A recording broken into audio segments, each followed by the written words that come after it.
So today I'm joined by our very own CISO, Jonil Patel.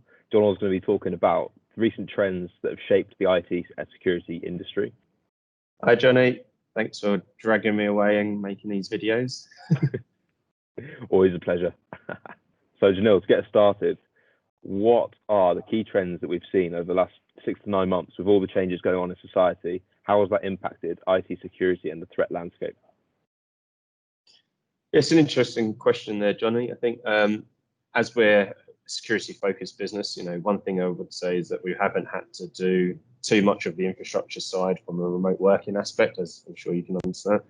The layers of security that we've been really kind of engaged on are the things around data loss prevention, compliance, auditing, understanding privileged access management, and majority of the concerns really are monitoring elements of the infrastructure, whether that's internal, but the wide area and the external parameter elements, and being able to take that data and see what level of security will then be applied.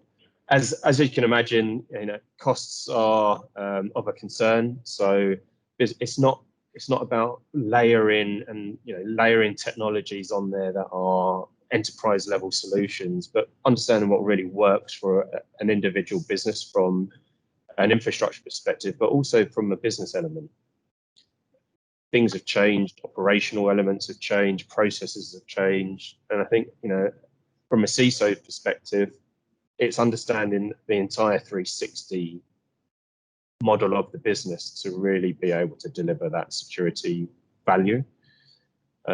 It's not just about throwing tools at something and hoping that that's going to fix the issue.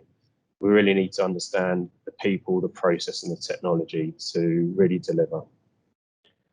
Are there any industries that have been affected more than others in the last sort of 6 to 12 months?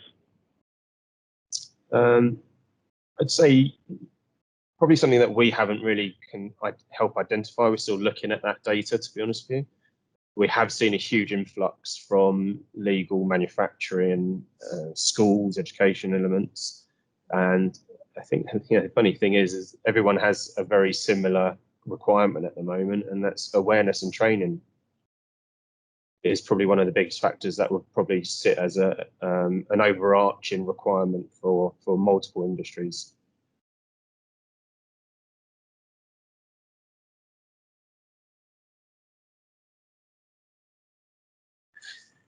Yeah, I think a lot of businesses need to really consider cyber resilience and prepare, respond, and be able to recover from a cyber attack. We've seen a lot of businesses that have probably not previously, but have now seen the need for things like cyber insurance. Have got to the point where, unfortunately, it is just that step too late, where they've had the breach and unfortunately been impacted by ransomware. And unfortunately now I've seen the board really value what security services or tool sets that are out there that can help prevent that. So I guess what you're saying there is it's a case of being more proactive rather than reactive. So taking the steps to stop it from happening rather than once it has happened, taking action. Yeah, and just being able to get the board to really identify where their risks are and what level of acceptance of risk that the business can really take. And until you've gone through and been able to identify every key area, it's really difficult for someone like myself to say, okay, this is how we're going to help patch you up and make sure that you're cyber safe. And it's never a guarantee, but it's about the if and when. Fantastic. Thanks, Jonil. Some really interesting points there. And I guess what we'll say is if there is anything that you have concerns about, any needs, any questions you have, we're always at Threat Protect, we're always here to help. So feel free to reach out. Watch the rest of our cybersecurity glossary videos. There's plenty of helpful tips on those. And yeah, we're always here for you.